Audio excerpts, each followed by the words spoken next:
Ffarquhar Special.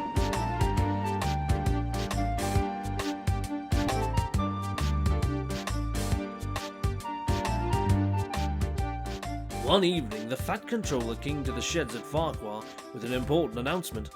"Over the summer season, we'll be running a special service for tourists," he said grandly. "Daisy, since you're the newest member of the branch, I've decided you will pull the special train." "Pull?" Daisy muttered under her breath.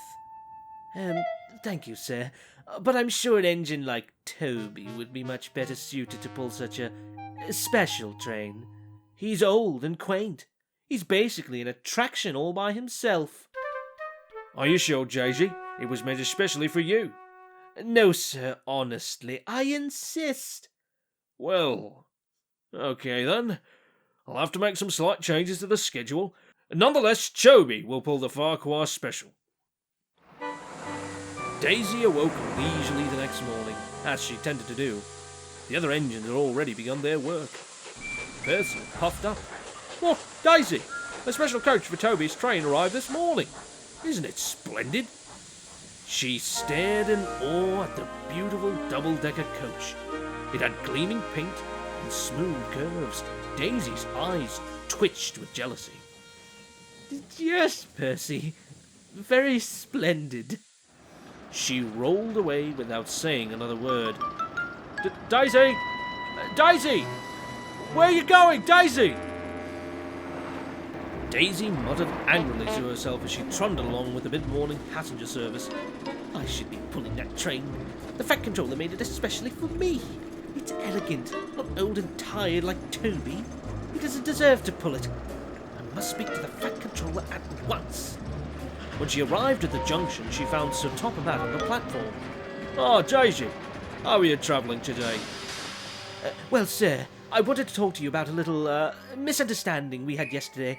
See, it would be an absolute honour to pull the Ffarquhar Special. When I said Toby would be better suited to pull it, what I really meant was..." "I'm sorry, Daisy, but the arrangements have been made. Toby has been scheduled to take the first trip this afternoon. Which reminds me, Daisy, with all the reshuffling I had to do to accommodate, you will have to do Toby's work today." "Sir, you don't mean..." "Trucks! The shame of it! Filthy little things!" Daisy spent all afternoon pushing and pulling trucks from the harbour to the main line and back again. She pulled stiffly into the sheds that night, utterly defeated. "My swerves," she sniffed. "They'll never be the same again." Thomas and Percy found the whole situation very amusing. They thought it served her right. But Toby was sympathetic.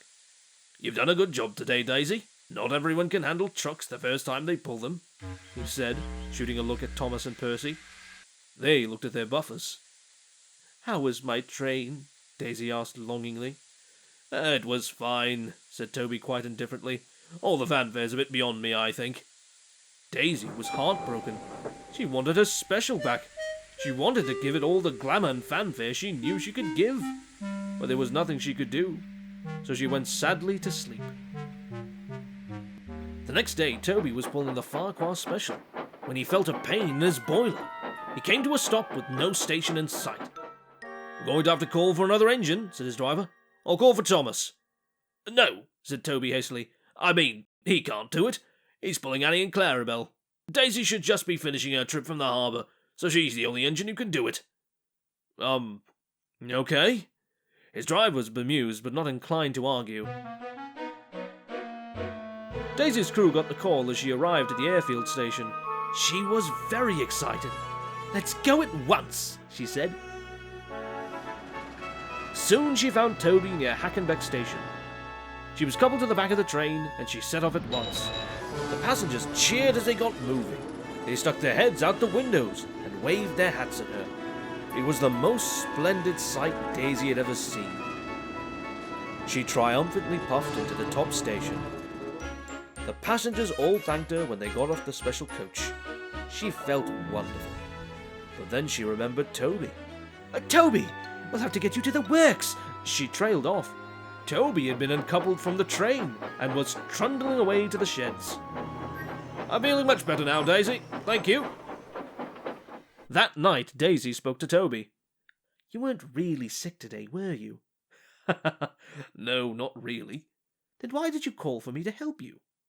Oh, I know this special means far more to you than it does to me. You deserve to pull it.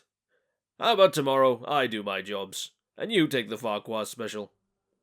Oh, Toby! Thank you so much. I'm sorry I was ever dismissive of you. Daisy graciously pulled the Ffarquhar Special for the rest of the summer. She knows better now than to take special opportunities, or her friends, for granted.